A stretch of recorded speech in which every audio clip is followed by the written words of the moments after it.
Patrick, back to The Conjuring. It's a fascinating case, this one. We've seen it documented before, and there's even been a TV series about it as well. Yes. How much of that did you use as source material, and how much of it was filmed here?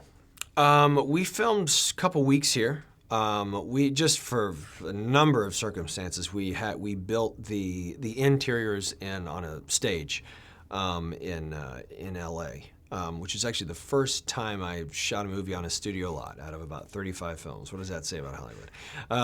But it was important to come over here and shoot us coming here and on the train station and all that stuff that was so vital to the film, the exteriors. So all the exterior work we did here. And then there were a couple other scenes that we ended up shooting here that even are, the TV show scene. So I guess we were here for about 2-3 weeks. Mm-hmm. Yeah. It's fascinating seeing Britain or England on screen, because I think the film absolutely nails what it's like in those houses. It's a house that I've grown up in. Yes. Is that a kind of environment that you realise? Because I'm guessing it's a lot smaller than houses in the US. It is. Well, depends on where you live. Sure. I mean, I've been a New Yorker for 20 years, so I have a house now. I live outside the city, but sure, as a New Yorker, you're in a small apartment, much smaller than this. These council houses, we call them. Yeah, no, they're plenty big. It's like a townhouse, we'd call it. I think that's. It was extremely important, because I think that's also one of the things that, one of the things that James liked to dispel is this is not the creepy house at the end of the street. This is like every other house on that block. And I think that, and like hundreds of others too, I think that's important. It becomes less about the obvious scare and about sort of something a little deeper. Yes. For the first part of the film, it's quite interesting that we don't necessarily focus on the Warrens. We actually get an introduction to the family involved. Right. How much of that did you learn from what was going on in the film, and how much of that did you know beforehand?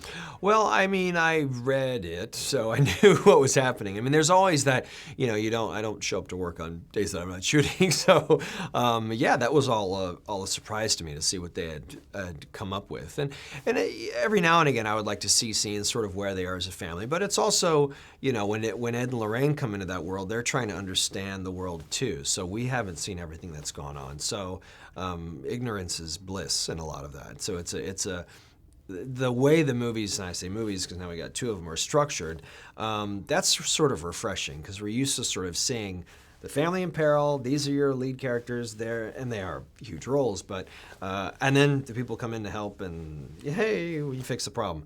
And it's nice to sort of see where Ed and Lorraine are as well, and what it sort of costs them. It brings a humanity to both sides, which I think is important. Mm-hmm. Do you think the British have a different approach to the paranormal, given what happens in this film? Is it how you would imagine Americans reacting in that situation?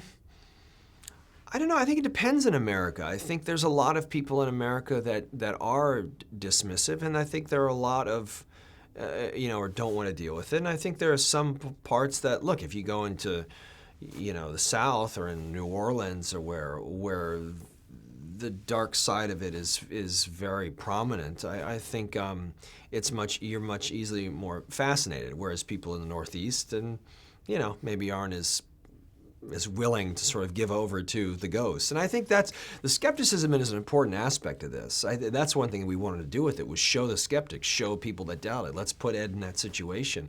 Let's put Lorraine in that situation, because those were even the interview that we have in there. We sort of ripped off from a case where a talk show appearance in the '80s that was real. You can look at that online, where there's people, and it's Ed saying, "You can't tell me what I didn't see," And I like that. I wanted that. That's important, I think, for us to deal with, because there are a lot of skeptics, and I think that's